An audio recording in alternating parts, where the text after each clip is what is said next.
In a report funded by NoBullying.com, it stated that around 160,000 children miss some amount of school each and every single day due to them simply being frightened or intimidated by other students.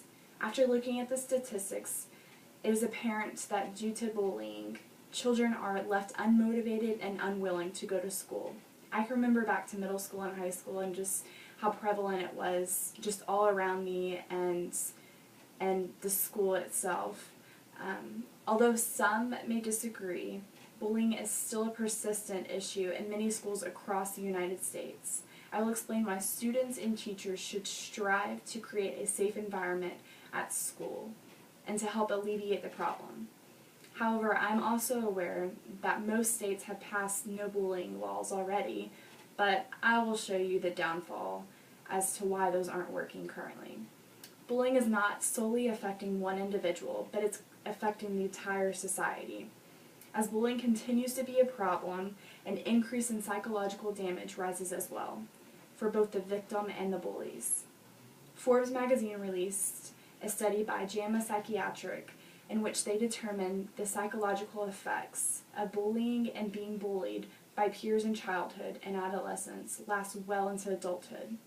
The study concluded that children who are bullied, who bully, or take part in both of those, they are at a greater risk in adulthood for experiencing depressive disorders, anxiety disorders, substance abuse, panic disorders, and among dozens of different disorders. The psychological damage to a person's self-esteem due to bullying can lead to suicide and even school shootings. Matt Dickinson cited in 2010 that suicide is the third leading cause of death among young people, resulting in 4,400 deaths per year, according to the CDC. For every suicide among young people, there are at least 100 suicide attempts. For over 14% of high school students have considered suicide, and almost 7% have attempted it. Amanda Todd was a child just like you and I. She longed for friendship with peers, but after shameful mistakes, her peers continually mocked her past of what she had done. After years of bullying consuming her life, she opted that there was only one way, in which that was to take her own life. Yet again, schools are faced continually with the reality of what bullying can lead up to, stated by the New York Daily Times in 2014. After 12-year-old Jose Reyes experienced years of ridicule, he opted in killing a teacher, wounding several students, and even then taking his own lives. It's apparent out there. It's everywhere you look. So now that you understand how bullying has contributed much chaos in the world we live in, but what ways in which can we resolve these issues? The most effective resolution to end bullying is to stop it dead in its tracks before it even begins. StopBullying.gov suggested in their article Prevention at School that school can conduct assessments in order to determine how students and adults intervene when bullying occurs and whether the prevention efforts are working or if other things need to be implemented in. Another important factor is engaging students and school staff in the education of bullying prevention and launching awareness programs. Kindness Matters is a great campaign in which schools in Austin have started pairing up with them. It was launched in 2014 after 13-year-old Peyton A. James took his life after being bullied. Their mission statement is, the purpose of Kindness Matters is to change the dialogue that takes place between people every day. In this world of technology and constant communication, it's often difficult to escape the ridicule that seems to be everywhere.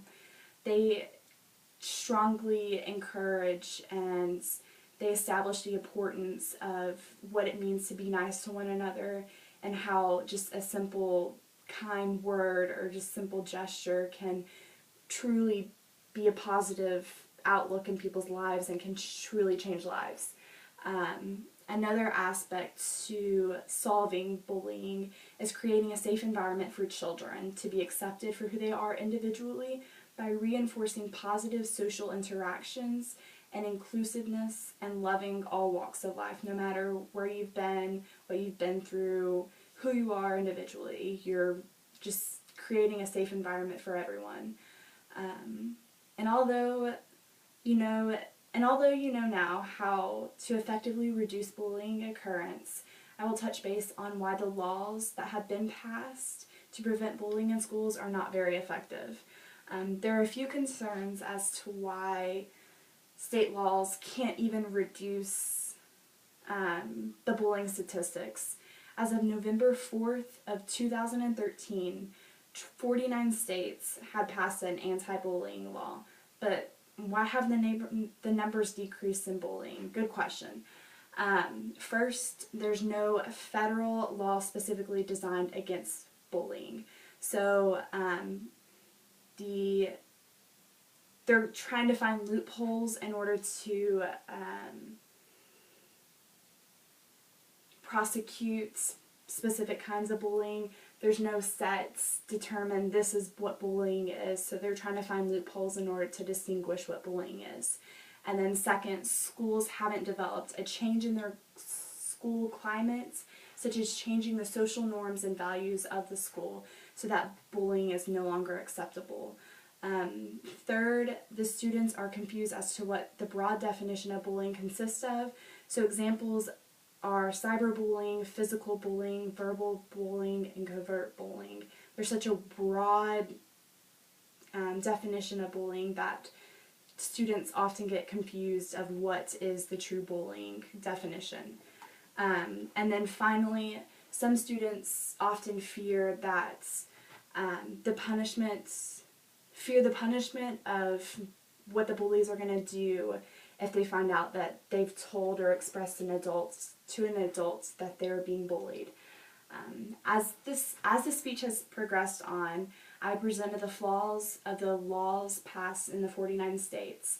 I will review my points though. Bullying doesn't discriminate. It affects every gender, race, age, culture, and even reaches to all corners of the earth. We all either know somebody personally who has experienced bullying, such as yourself, your siblings, your friends, your coworkers, or even at least heard stories. There are solutions to bullying within school districts by producing assessments, interacting everybody in educational experiences, and creating a safe environment. So next time you see or hear bullying, stand up for the right cause and take action to stop it. And if there are no heroes to save you, then you be the hero.